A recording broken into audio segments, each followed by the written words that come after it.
Namaskar, good morning to all my loving students, BCom Honors and General 5th semester।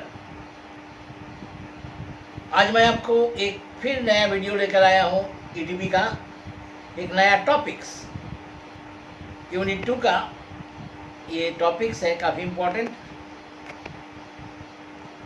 Stage of starting of new venture, यानी उपक्रम प्रारंभ करने के चरण। ये आपके सेकंड यूनिट में है ETB का, बहुत ही महत्वपूर्ण क्वेश्चन है। क्वेश्चन है what is promotion, discuss the stage of starting new venture. प्रवर्तन क्या है, एक नए उपक्रम को प्रारंभ करने के चरणों को बताइए। प्रवर्तन किसी भी उद्योग को प्रारंभ करने के पहले एक व्यक्ति जिनके मस्तिष्क में उद्योग की स्थापना की इच्छा होती है, वो व्यक्ति को हम लोग प्रवर्तक या प्रोमोटर्स कहते हैं। उसके दिमाग में यह सोच आती है कि एक उद्यम को स्थापित करना है और उस उद्यम को स्थापित करने के लिए जो जो कार्य उसको करने पड़ते हैं, उस कार्य को हम लोग प्रवर्तन कहते हैं, प्रमोशन कहते हैं। तो समझ गए, प्रमोशन प्रवर्तक द्वारा किए गए उद्यम शुरू करने के पहले कार्य को हम लोग प्रवर्तन कहते हैं, प्रमोशन। आइए क्वेश्चन को हम लोग देखते हैं। What is promotion? What is promotion? Discuss the stage of starting new venture. प्रवर्तन क्या है, एक नए उपक्रम को प्रारंभ करने के चरणों को बताइए। देखिएगा, आप अपने सिलेबस में जरा ध्यान दीजिएगा। ये देखिए, problem stage of setting of the new ventures, ये टॉपिक्स है सेकेंड यूनिट की, बहुत ही अच्छा टॉपिक्स है। प्रवर्तन क्या है, एक नए उपक्रम प्रारंभ करने के चरणों को बताइए। एक उद्यमी व्यवसाय के अवसर को खोज करके उसे पूर्ण रूप प्रदान करने की क्रिया को प्रवर्तन कहते हैं। प्रवर्तन किसी उपक्रम के प्रारंभ करने की सर्वप्रथम सोच को भी कहते हैं। सबसे पहले सोच जो चलन होती है, सोच की चलन जो होती है, उस चलन को हम लोग प्रवर्तन कहते हैं। प्रवर्तन का अर्थ और परिभाषा बहुत ही अच्छा दिया है G.W. गेस्टनबर्ग ने। प्रमोशन में be defined as the discovery of business opportunity, यानी व्यापार के अवसरों को खोज, व्यापार के अवसरों को खोज, ये डिस्कवरी यही है, खोज यानी व्यापार के अवसरों को। And subsequent organisation of funds, property and managerial ability into a business concern, यानी एक खोज तो है ही, डिस्कवरी यानी खोज है ही अपॉर्चुनिटी का, और उसके बाद उसे संगठन करना, उसकी फंड व्यवस्था करना, संपत्तियों को प्राप्त करना, जितने भी प्रबंधकीय कार्य है उन्हें करना, और उसे एक लाभ की स्थिति में पहुंचाना, यानी लाभजनक संगठन में तब्दील कर देना, यही है प्रवर्तन। इस परिभाषा से स्पष्ट हो जाती है कि एक प्रवर्तक द्वारा नवीन अवसर के विचार का सृजन से लेकर उपक्रम को अस्तित्व में लाना ही प्रवर्तन कहलाता है। याद रखिएगा, विचार का सृजन, क्रिएशन ऑफ थिंकिंग, उसकी क्या थिंकिंग है, क्या सोच है उस उद्यम को लेकर, उसके लेकर उसे अस्तित्व में एग्जिस्ट उसका होना ही हमें प्रवर्तन या प्रमोशन कहते हैं। अब देखिए कितने चरण, stage of starting new enterprise. व्यावसायिक अवसरों की पहचान साहसिक क्रियाओं के लिए आधार पर प्रस्तुत करते हैं। एक नए उपक्रम प्रारंभ करने के निम्नलिखित चरणों की एक प्रस्तुत करना है। देखिए, प्रारंभ के पूर्ण के चरण, ये याद रखिएगा, ये 5 अनिवन स्तर है, ये आपको देगा 4 स्तर है। प्रारंभ के पूर्व के चरण, प्री स्टार्ट ऑफ स्टेज। प्रारंभ के पूर्व का चरण उस चरण को कहते हैं जो प्रवर्तक के मस्तिष्क में उभरते हैं। याद रखिएगा, एक सम पहले शुरू के, यानी प्रबंधक के मस्तिष्क में, प्रोमोटर्स के दिमाग में आता है, माइंड में आता है, और वो उसे मूर्त रूप प्रदान करने के लिए प्रस्तुत होते हैं। ये जो प्रस्तुति, ये प्रारंभ का पूर्ण का चरण, इनमें 5 प्रमुख कार्य है। देखिए, व्यावसायिक अवधारणा की पहचान करना, identification business idea and new concept. क्या व्यापार करेंगे, क्या उद्यम करेंगे, इसकी पहचान उसको करना है। ये चीज़ बहुत ज़रूरी है कि बिना आइडेंटिफिकेशन का आप क्या बिजनेस करेंगे, क्या न्यू कॉन्सेप्ट आपके माथे में है, अवधारणा है, इसकी जानकारी उसके माथे में आना है, उसको सोचना है। यही तो क्रिएशन है, शोध क्रिया का सहारा लेना। इसके लिए वो शोध क्रिया यानी रिसर्च का सहारा लेता है। कंसिडर रिगार्डिंग द रिसर्च, यानी वो रिसर्च का सहारा लेता है, शोध के आधार पर उसको तैयार करता है।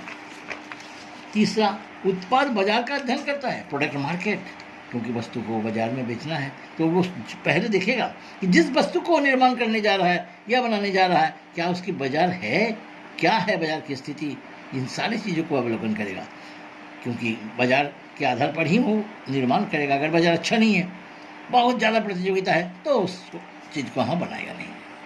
वित्तीय आवश्यकता नियोजन का अध्ययन, to study about the requirement of finance and financial planning. बाजार की अध्ययन किया कि बाजार अच्छा है, यहाँ उधर किया जा सकता है, अब उसको देखना होगा कि फाइनेंस यानी वित्त तो कहाँ से आएगा और रिसोर्सेस साधन कहाँ से प्राप्त होंगे, सभी साधन प्राप्त होंगे कैसे, इसकी जरूर अध्ययन कर लेना है। कच्चा माल से लेकर श्रम से लेकर हर चीज़ की उसको देखना है।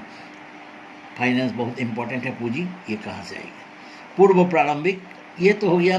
अब 5वां, पूर्व प्रारंभिक Curzon and pre startup implementation, यानी उसके बाद ये सब हो जाने के बाद प्रारंभिक कार्य का शुरुआत होगा, यानी वो अपना कागज पत्र बनाएगा, लाइसेंस लेगा, हर चीज़ करेगा। अब आते हैं प्रारंभिक चरण। प्रारंभिक में पूर्व चरणों को पूर्ण करने के बाद उद्यमी प्रारंभिक चरणों को पूरा करने के बल देता है। पहले प्री स्टार्टअप के बाद वो स्टार्ट स्टेज में आ जाता है, जहां उसको पहले चरण पूरा करने के बाद अब आप प्रारंभिक चरण को पूरा करता है। इस चरण से ही व्यापार से बिक्री और लाभों को प्राप्त करने की विचार और उसका व्यूह रचना करता है, स्ट्रेटजी बनाता है। इस चरण में निम्नलिखित कार्य किया जाता है। व्यावसायिक उद्देश्यों की पूर्ति, क्या बिजनेस में क्या ऑब्जेक्टिव्स है उसको फुलफिल करना, उसकी पूर्ति करना। उपक्रम स्थापना के साधनों को इकट्ठा करना, सभी साधन बहुत इंपॉर्टेंट होती है। रिसोर्सेज मिलना, सभी रिसोर्सेज मिलेंगे या नहीं मिलेंगे, इसकी जानकारी उसे करना पड़ता है। इसी के आधार पर वो आगे काम करता है, क्योंकि साधन बहुत ज़रूरी है। कहाँ से मिलेंगे, कितने मिलेंगे, कैसे लाना होगा, इन सारी चीज़ों को उसको ध्यान देना पड़ता है। ये उपक्रम स्थापना के साधनों को इकट्ठा करना, फैक्ट्री कैसे बनेगा, ज़मीन कहाँ से आएगी, श्रम कहाँ से आएगा, लेबर कैसे बनेगा, टेक्नोलॉजी, फैक्ट्री खड़ा करने के लिए टेक्नोलॉजी कैसे होगी, ये सारी चीज़ उसको जुगाड़ करना पड़ता है।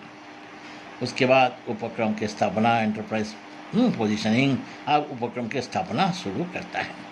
सारे कुछ उसको जब मिल जाता है तब पूंजी भी आ जाती है, पैसा भी आ जाता है। पैसा ज़रूरत है, क्योंकि स्टार्ट करने के लिए जो पैसा ज़रूरत है उसको पूरा करना है।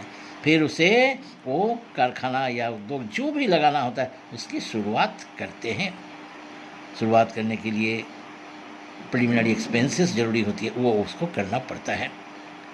तो इस प्रकार से ये उपक्रम की स्थापना है, जिसमें प्रोजेक्ट भी बनाना पड़ता है उसे, ये सारे काम उसको करना पड़ता है।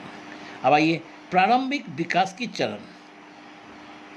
स्टार्ट हो जाने के बाद स्टार्ट स्टेज, यानी प्रारंभिक चरण होने के बाद प्रारंभिक विकास की चरण, विकास स्टार्ट हो गया, अब विकास करना। उपक्रम स्थापना के बाद जब विकास की गति प्रारंभ होती है उसे प्रारंभिक विकास की चरण कहते हैं। शुरू हो गया, आप फैक्ट्री लग गई है, अब स्टार्टिंग हो रहा है आपकी उत्पादन का, इसको विकास का पहला चरण कहते हैं, प्रारंभिक चरण। इसमें ज़्यादा ध्यान दिया जाता है बिक्री की मध्य विकास दर, स्लो ग्रोथ रेट ऑफ, बिक्री की मध्य विकास दर, विकास से दर, यानी स्लो ग्रोथ ऑफ स्टेज, तुलनात्मक अधिक गति से बिक्री, तुलनात्मक अधिक गति से, यानी comfortably more growth of sales. बिक्री एक बहुत ही महत्वपूर्ण है। सामान बना लिए, उसकी बिक्री कैसे होगी, इस बिक्री को भी गति प्रदान करना है इस विकास के दर में। अधिक तेज़ी से बिक्री, क्योंकि नए उत्पाद की मांग बाज़ार में अधिक होती है। नए उत्पाद की मांग बाज़ार में अधिक होती है, तो जितनी तेज़ी से आप बिक्री कीजिएगा बाज़ार में आप छा जाइएगा, बाजार में लोगों के मन में आ जाएगा कि नहीं, ये कंपनी की माल अच्छा है और इसे हम आसानी से उपलब्ध भी हो जाता है। इसलिए ये काम आपको करना है। विकास की पहले चरण बहुत महत्वपूर्ण होती है। अगर आप विकास की पहली चरण में महत्व नहीं लेते हैं तो सोचिए कि आप पीछे रह जाइएगा। अब देखिए, इसके बाद चौथा, बाद की विकास की अवस्था, लेटर ग्रोथ स्टेज, बाद की विकास अवस्था। उसके बाद विकास की पहली चरण आप पार कर गए, आपकी मांग शुरू हो गई है, विकास बाजार में वस्तु उत्पादन कर रहे हैं, बेच भी रहे। इस अवस्था में उद्योग की विकास राह पर चल पड़ती है। उद्योग के सामने प्रतियोगिता उत्पन्न हो जाती है। उस प्रतियोगिता में एक आकर्षण अनुभव करता है। प्रतियोगिता होता है, उद्यमी आकर्षण अनुभव करता है कि नहीं, उसको और अच्छा माल बना। देखिए, प्रतियोगिता से ही और भी अच्छे उत्पाद होती है, और भी अधिक विकास किया जा सकता है। विकास की अवस्था निम्नलिखित रूप से स्पष्ट किया जा सकता है। उद्योग अच्छी स्थिति में पहुंच जाती है, पहला पहचान है। कर्म क्षेत्र का विस्तार होता है, नई रोजगार की सृजन होता है, नए नए रोजगार का सृजन होता है। उस अवस्था में करना है। एक स्वस्थ प्रतियोगिता का प्रारंभ होता है उद्योगों के लिए, जो बहुत ही महत्वपूर्ण एक स्वस्थ प्रतियोगिता होती है। फेयर कंपटीशन जिसको कहते हैं। उद्यमी उद्योगों को विकास के लिए हर संभव प्रबंधकों के साथ मिलकर एक आकर्षित रूपरेखा तैयार करते हैं। एक ऐसी रूपरेखा तैयार करते हैं जो मैनेजर के साथ मिलकर उसे पूरा करते हैं। अब विकास के उच्च स्तर पर पहुंचकर उसे बनाए रखना भी उद्यमी का प्रमुख। अब विकास के उच्च स्तर पर पहुंच गए हैं, उद्योग काफी ऊंच में चल गए हैं, लेकिन उसे बनाए रखना है। ऐसा नहीं कि फिर नीचे आ जाए। इसे बनाए रखना बहुत बहुत कठिन कार्य है। यही है उद्यमी का स्टार्टिंग। आप समझ गए? ये चार ये तत्व है जो हमें ये बताती हैं कि विकास के प्रारंभिक चरण क्या क्या है। ठीक है, अब मैं आपसे थोड़ी सी मुखातिब होता हूँ कुछ शॉर्ट क्वेश्चन। एक शॉर्ट क्वेश्चन इसमें भी होता है इस चैप्टर में। एक उपक्रम चुनाव करते समय जांच पड़ताल की कौन कौन सी प्रारंभिक सावधानियां उठानी है? What attentions should be given to the preliminary screening selection of the enterprise। याद रखिएगा, ये काफ़ी अच्छा है। प्रारंभिक सावधानियां क्या क्या है?